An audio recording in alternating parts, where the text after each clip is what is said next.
يا نفس إن لم تظفري لا تفزعي.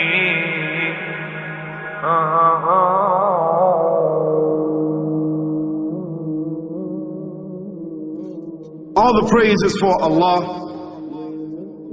who is the author of all existence and the most generous to his creation, while he is also the all-compelling.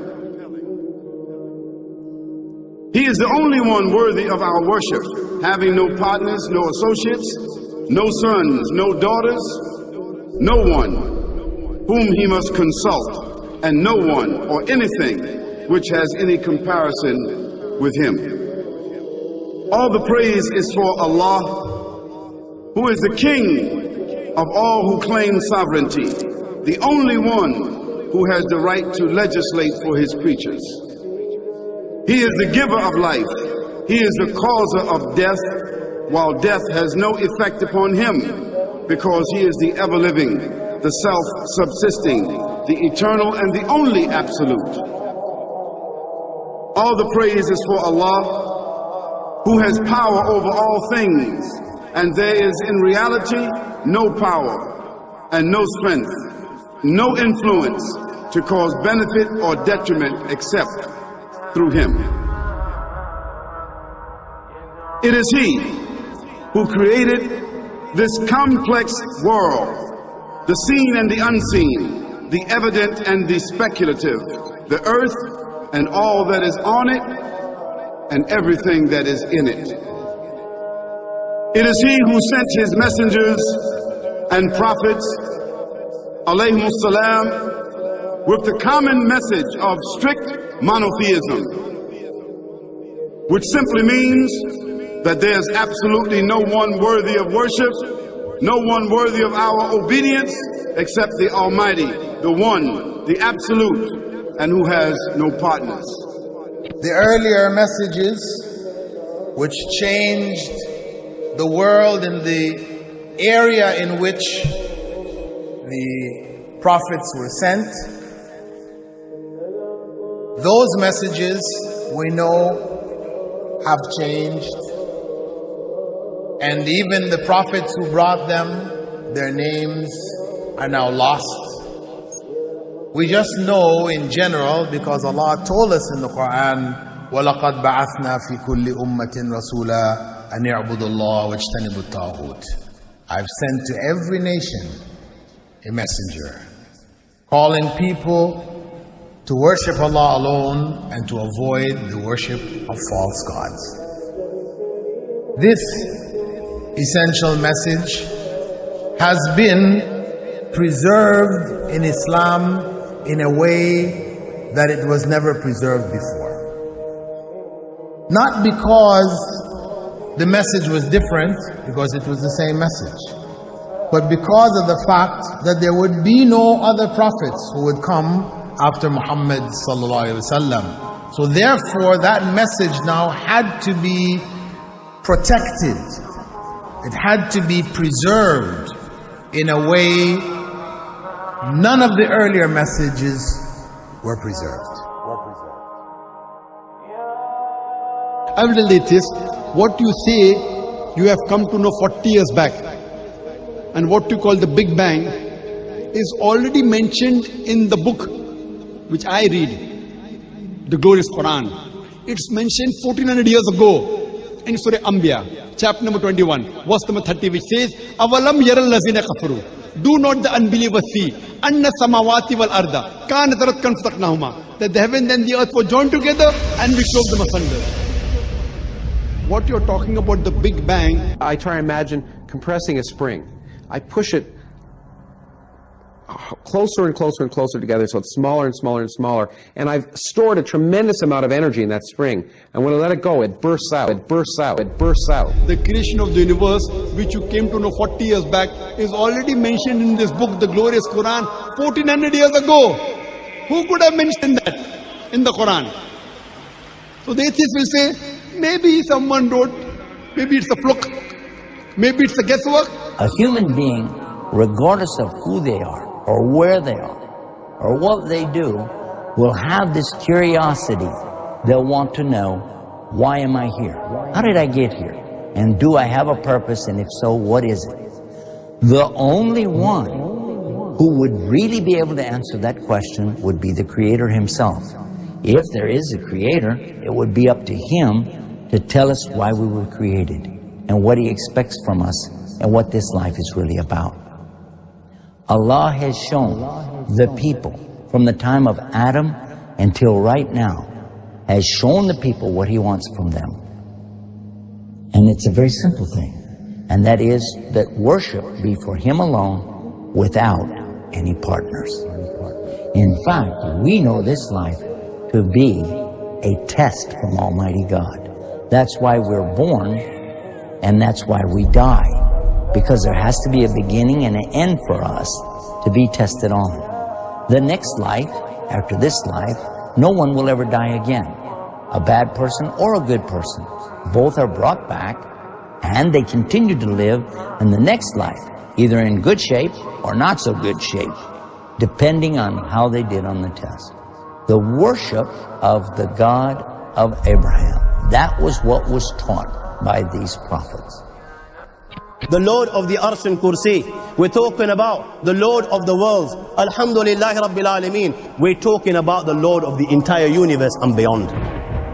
The entire universe and beyond. You know, we live in this dunya, and we are fascinated with this dunya which Allah subhanahu wa ta'ala indeed has created in a beautiful manner. We're fascinated. There are over billions of people which live on this dunya at this moment in time. Over 6 billion people that live on the dunya at this moment in time. This dunya of Allah subhanahu wa ta'ala is so big that there is space in this dunya for billions and billions and billions or more people.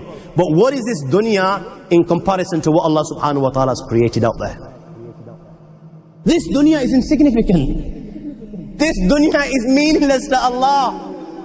It means nothing. It is worthless. So worthless, compare it with the sun. The sun is one star. You know more science than me. You'll be able to tell me better. Take this planet Earth and you place it inside the sun, and you will be able to place 1.3 million Earths in the sun.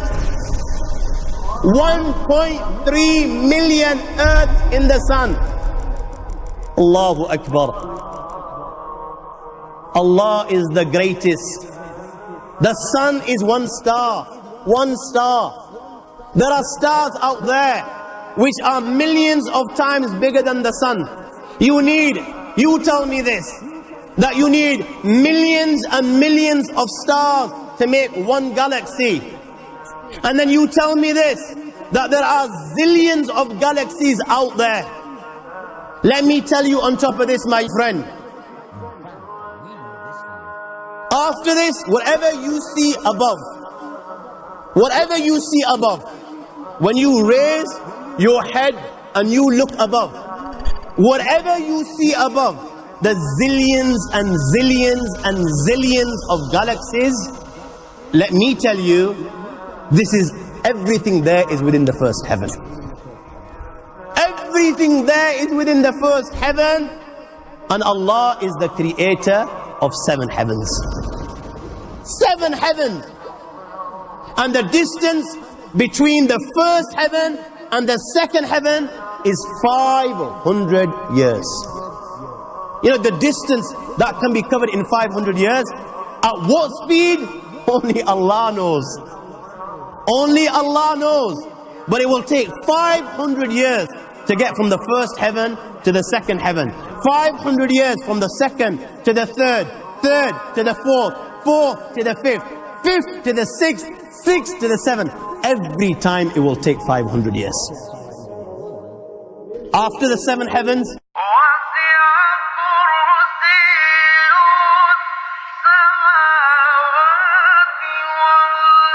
وَسِعَ كُرْسِيُّهُ السَّمَاوَاتِ وَالْأَرْضِ. You all read the Ayatul Kursi. You all know the Ayatul Kursi. After this you have the Kursi of Allah. You have the chair of Allah subhanahu wa ta'ala. You know these 7 heavens that we've just talked about. In comparison to the Kursi of Allah, they're non-existent. They're meaningless. Rasulullah sallallahu alaihi wasallam has given an example in a hadith just to give us a little bit of understanding with regards to the 7 heavens in comparison to the Kursi of Allah. Take a ring from your finger, take it off, the small ring that you have, and place it, let's say, in a desert, the Sahara Desert. It's the biggest desert in the world. You know that ring that we take off from our fingers and place it in the Sahara Desert? What comparison is in between the ring and the Sahara Desert? Nothing. Nothing. The 7 heavens is the ring, and the Kursi of Allah is the Sahara Desert. After the Kursi of Allah, you have the Arsh of Allah. وَكَانَ أَرْشُهُ عَلَى الْمَاءِ. You have the Arsh of Allah. Again, Rasulullah has explained, so just so that we can understand. Take the ring, place it in the desert. This time, the ring is the Kursi and the Arsh is the desert. What is the Kursi in comparison to the Arsh of Allah? Nothing. Then you have angels which carry the Arsh of Allah. Their heads are in the 7th heaven and their feet are in the lowest earth. My friends, then you have the Lord of the earth, as we could see. لا تدركه الأبصار ويدرك الأبصار وهو اللطيف الخبير. He is beyond the size of Allah, who Allah is, what Allah is. The greatness of Allah is beyond the comprehension of my little mind. This is the being that you and I are messing with.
وهو